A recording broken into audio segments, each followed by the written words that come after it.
Sir এই মিনু মিনু না Minu sir আমার মেয়ে মিনু আয় আয় আয় মা স্যার আমি কইছিলাম না মিনু এই বাড়িতে আছে দেখেন চেহারাটা কি এরা কি করছে করছে কি নির্যাতন করছে খুব খারাপ লাগতো ভয় নেই মা তার ভয় নাই এই যে পুলিশ স্যার আছে তোরে রক্ষা করবে কি করছে স্যার ছি ছি ছি ছি চৌধুরী সাহেব, আপনি এত বড় একটা অন্যায় করতে পারলেন? একটা মেয়েকে এভাবে আটকে রাখা কত বড় অন্যায় তা কি আপনি জানেন? জানি জানার পরেও মেয়েটিকে আটকে রাখতে? আমি কাউকে আটকে রাখিনি। আচ্ছা, কি করে বিশ্বাস করি বলুন তো? একটু আগেই তো বললেন মিনু নামে কেউ এই বাড়িতে থাকে না। হ্যাঁ বলেছি, কিন্তু চোখের সামনে তাকে দেখতে পাচ্ছি। আপনারা কাকে খুঁজছেন? মিনুকে। কে মিনু? মিনু নামে তো এখানে কেউ থাকে না। ওরে মা এটা তুই কস কি? তুই তো আমার মিনু। স্যার ও মিথ্যা কথা কইতেছে স্যার, ওই মিনু। আমি মিনু নই, মিনু মরে গেছে। তুই আর কয়দিন থাকলে তো সত্যি সত্যি মরে যেতি। আচ্ছা, তোমাকে কে আটকে রেখেছে বলো? চুপ করে থেকো না, বলো। এই লোকটা, চৌধুরী সাহেব। এই মেয়ে, কি বলছো তুমি? মানুষ চেনা বড়ই কঠিন। আমি বিশ্বাসই করতে চাইনি। ওসি সাহেব সন্দেহ করে আমাকে তদন্তে পাঠালেন, এখন তো দেখছি সবই সত্যি। এই ছিল তোমার বলে? কাকে বিশ্বাস করবো?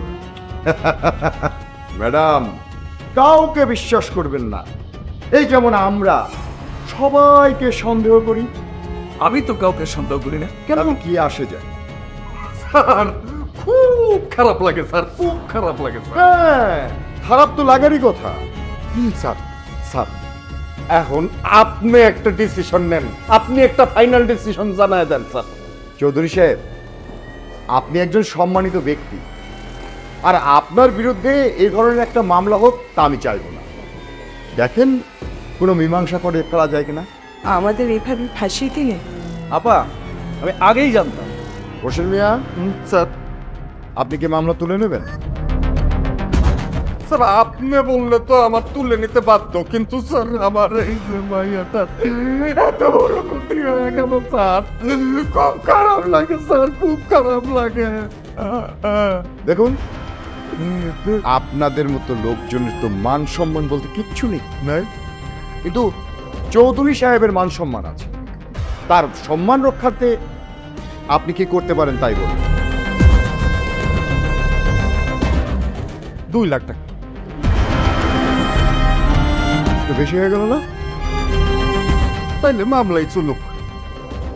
না না, আমরা 2 লাখ টাকাই দেব। এই তো হয়ে গেল। অন্তত চৌধুরী সাহেবের মান সম্মানটুকু তো বাঁচলো।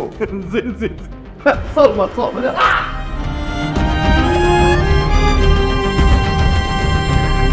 সব মিথ্যে কথা।